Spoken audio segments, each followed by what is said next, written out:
ya, aku bagi jadi 2 part karena memang panjang banget ya pertanyaan-pertanyaannya, biar apa? Biar kayak kejawab semua pertanyaan teman-teman. Tapi kalau misalkan ada pertanyaan lagi yang belum kejawab di pertanyaan ini, boleh teman-teman itu masukkan di kolom komentar ya, gitu ya. Kita lanjut aja.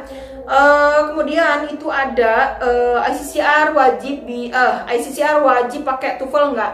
Opsional ya teman-teman. Jadi di portal beasiswa ICCR itu tuh opsional. Jadi beasiswa ICCR ini cukup lumayan mudah dan juga cukup lumayan kompetitif juga teman-teman. Jadi menurut aku kalau teman-teman itu punya TOEFL sertifikat gitu, ya udah cantumin. Tapi kalau nggak punya ya udah nggak apa-apa. Tapi beasiswa ICCR ini bisa pakai TOEFL prediction, which is ini tuh TOEFL come from your campus, bisa college, bisa private course juga bisa. Jadi TOEFL prediction lah intinya, tahulah kalau TOEFL prediction itu seperti apa ya, bukan TOEFL ITP, IBT atau PBT gitu ya. Jadi bisa dicantumkan ya ini ya TOEFL prediction kalau teman-teman punya, dan minimal skornya adalah minimalkan 550. Itu saran aku. Aku dulu 560 sekian lah, 60 sekian apa? Ya 560 sekian punya aku.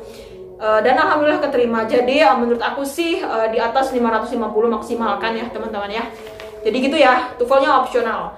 Lanjut teman-teman, ini kampus TIN itu bagus nggak? Akreditasi ya bagus, karena mereka lembaga beasiswa ICCR ini tidak mungkin mencantumkan nama kampus di website mereka itu dengan sembarangan. Pasti sudah diketahui akreditasi kampus ya. Akreditasi kampusnya gimana? Kalau ditanya akreditasi kampusnya A, tapi akreditasi jurusannya berapa? Di India itu gak ada akreditasi jurusan, jadi akreditasinya hanya kampus aja. Kalau di Indonesia akreditasi kampus jurusan gitu. Kalau di sana tuh enggak ada. Ya udah akreditasi kampus, ya udah berarti kampusnya bagus gitu. Dan tempat aku itu FLU itu grade-nya itu A. Ora plus ya. Kayaknya nanti aku coba untuk cari filenya ya, untuk teman-teman kasih tahu nanti ke teman-teman, aku kasih tahu ke teman-teman gitu ya. Sebenarnya kampus aku tuh akreditasinya apa. Udah, pokoknya akreditasi dan juga kampus bagus atau enggak ya pasti bagus karena sudah terseleksi mungkin oleh lembaga beasiswa ICCR-nya ya. Lanjut lagi di biaya hidup. Biaya hidup murah. Ini mungkin biaya hidupnya murah apa enggak gitu ya. Biaya hidupnya itu murah di sana itu, jadi jangan khawatir. Sayur-sayuran murah, buah-buahan murah, apel, mangga, apalagi anggur, pir, apalagi ya yang common aja lah ya. Terus itu kayak buah delima, itu sana tuh murah-murah banget. Sayur-sayurnya juga murah, apalagi kentang kayak cuman 2.000 sampai 4.000 rupiah per kilo, dan itu segede-gede gini, gede banget ya pokoknya. Jadi teman-teman jangan khawatir kalau soal biaya hidup di sana tuh. Apalagi kalian memang sudah di cover sama beasiswa ICCR, kalian bisa nabung kok, kayak aku kemarin bisa juga nabung dan ke Indonesia tuh bawa sekian lah gitu, ada lah untuk dibawa gitu. Jadi biaya hidup di sana tuh murah ya. Kemudian aman nggak bagi cewek? Aman lah, kenapa enggak? Selama aku di India itu belum pernah ada kejadian yang tidak enak ya. Nggak pernah, aku nggak pernah dapetin kejadian yang tidak enak alhamdulillahnya. Jadi kalau ditanya aman di India ya aman, buat perempuan atau buat laki-laki, orang lokal ataupun foreign itu aman banget gitu. Di lingkungan aku ya, Hyderabad itu aman. New Delhi aman juga, tapi satu lebih ramai daripada Hyderabad gitu.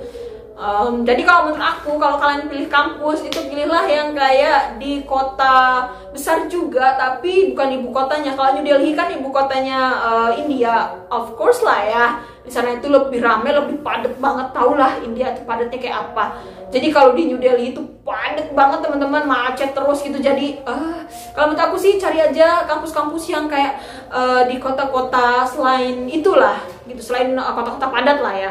Boleh ke state aku yaitu state Telangana gitu ya, Hyderabad gitu kotanya gitu ya. Kemudian juga ada pertanyaan lagi, apa nih? Muslim gimana?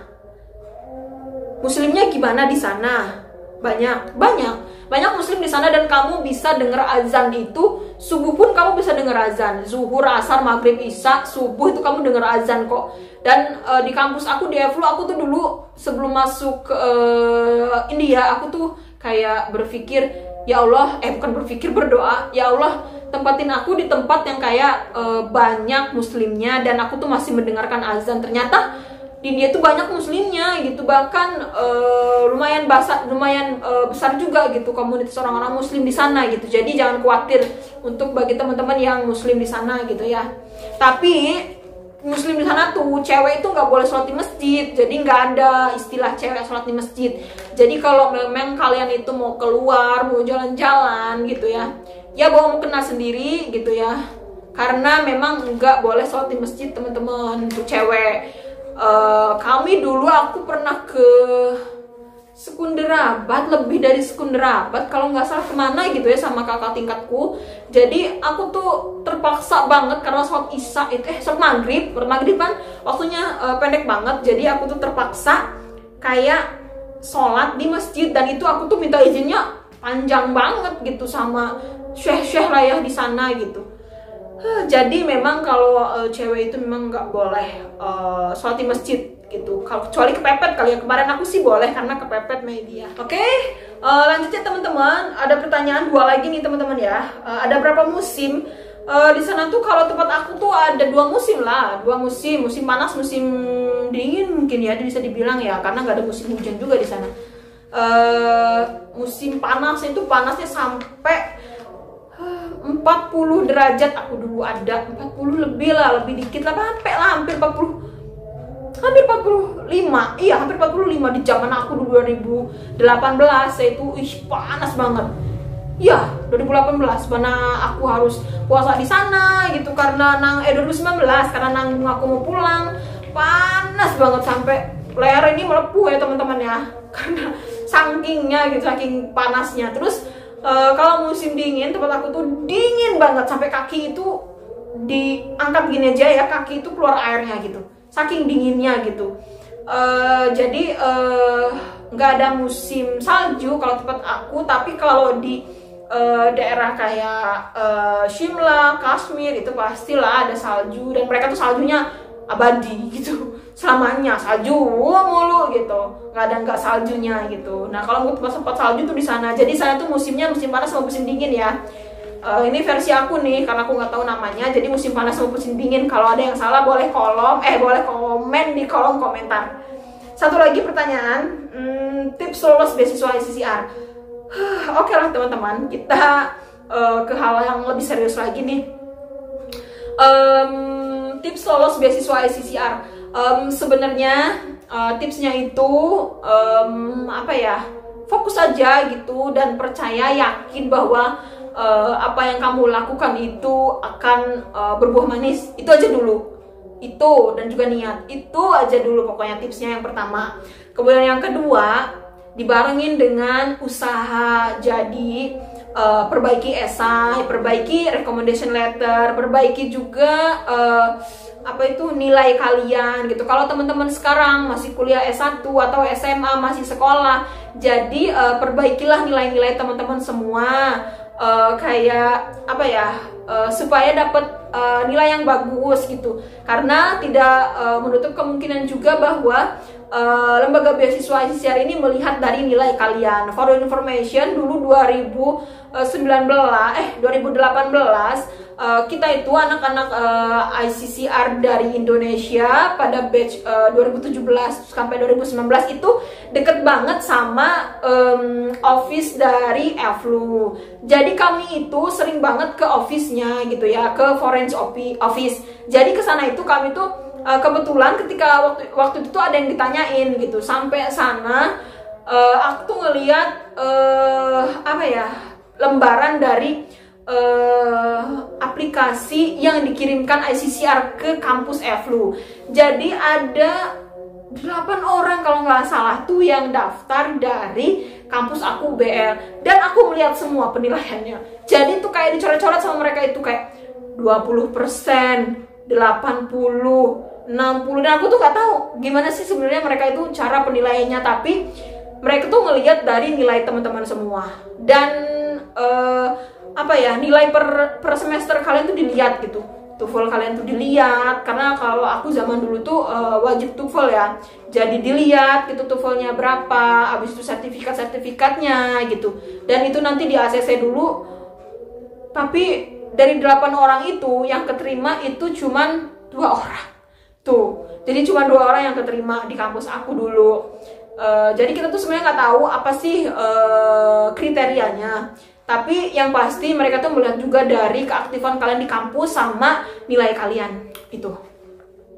Oke teman-teman, aku bingung sebenarnya tips dapat beasiswa ICCR itu apa. Ini aku kasih tahu yang ketiga ya, tipsnya yaitu teman-teman harus apply beasiswa ICCR itu jauh-jauh hari. Jangan kayak besok itu deadline-nya, nah baru dikirim. Itu tuh kayak sistemnya itu error, sumpah error, sistemnya itu bener aja. Karena kalian tuh belum lagi bikin akunnya, belum lagi kalian uploadnya. Menurut aku mulai dari sekarang aja kalian itu kayak apply-nya gitu, dilengkapi apa ya, persyaratan-persyaratannya. Nanti mungkin kalian ketika sudah yakin maka klik submit gitu. Itu aja sih sebenarnya. Perbaiki di kalian itu ketika daftar beasiswanya di websitenya gitu. Itu mungkin tipsnya ya teman-teman, nggak detail banget. Mungkin kalau ada yang mau ditanyain dan lain sebagainya, boleh teman-teman untuk kayak ntar dulu aku benerin baju, untuk kayak mempertanyakan gitu pertanyaan teman-teman semua di kolom komentar. Oke ya teman-teman semua, ini udah mulai hujan jadi berisik ya. Oke, aku cukupkan sampai di sini. Thank you very much for watching. See you for the next video and assalamualaikum warahmatullahi wabarakatuh.